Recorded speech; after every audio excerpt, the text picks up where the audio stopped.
ಸ್ನೇಹಿತರೆ, ದೇಶದ ಬಹುತೇಕ ರಾಜ್ಯಗಳಲ್ಲಿ ಇದೀಗ ರಣಬಿಸಿಲು ಮುಂದುವರೆದಿದೆ.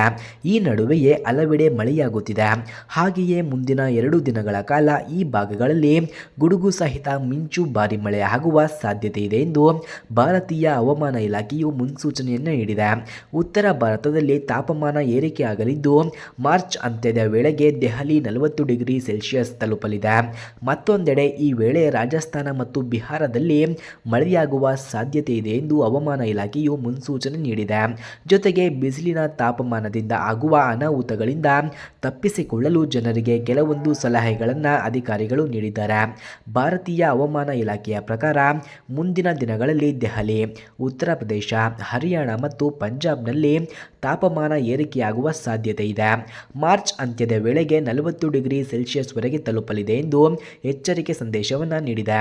ಅಲ್ಲದೆ ಕಾಶ್ಮೀರ ಮತ್ತು ಹಿಮಾಲಯ ಪ್ರದೇಶದಲ್ಲಿ ಕೆಲವು ಭಾಗಗಳಲ್ಲಿ ಹಿಮಪಾತ ಮುಂದುವರಿಯಲಿದೆ ಅಂತಾನೂ ಮುನ್ಸೂಚನೆ ನೀಡಿದೆ.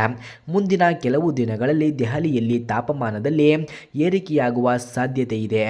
ಇಂದು ಗರಿಷ್ಠ ತಾಪಮಾನ ಸುಮಾರು ಗರಿಷ್ಠ 34 ಡಿಗ್ರಿ ಸೆಲ್ಸಿಯಸ್ ಆದರೆ ಕನಿಷ್ಠ ತಾಪಮಾನವು 17 ಡಿಗ್ರಿ ಸೆಲ್ಸಿಯಸ್ ವರೆಗೆ ದಾಖಲಾಗಿದೆ ಎಂದು ತಿಳಿಸಿತ್ತು.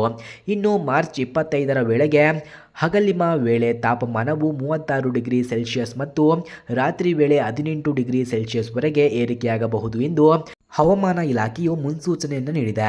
ಅಲ್ಲದೆ ದೆಹಲಿಯ ಗಾಳಿಯ ಗುಣಮಟ್ಟ ಇನ್ನೂ ತುಂಬ ಸುಧಾರಣೆಯಾಗಬೇಕಿದೆ ಎಂದು ತಿಳಿಸಿದೆ. ಮುಂದಿನ 2 ದಿನಗಳಲ್ಲಿ ಜಮ್ಮು ಮತ್ತು ಕಾಶ್ಮೀರ, ಹಿಮಾಚಲ ಪ್ರದೇಶ ಮತ್ತು ಉತ್ತರಾಖಂಡದಲ್ಲಿ ಮಳೆಯಾಗುವ ಸಾಧ್ಯತೆ ಇದೆ ಎಂದು ಭಾರತೀಯ ಹವಾಮಾನ ಇಲಾಖೆಯು ಮುನ್ಸೂಚನೆ ನೀಡಿದೆ.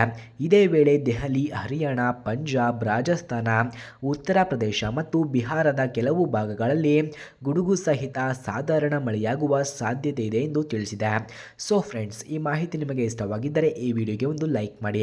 ಹಾಗೆ ಇದೇ ರೀತಿ ಇನ್ನಷ್ಟು ಅಪ್ಡೇಟ್ಸ್ಗಳಿಗಾಗಿ ನಮ್ಮ ಚಾನಲನ್ನು ಸಬ್ಸ್ಕ್ರೈಬ್ ಮಾಡಿಕೊಳ್ಳಿ. ಧನ್ಯವಾದಗಳು.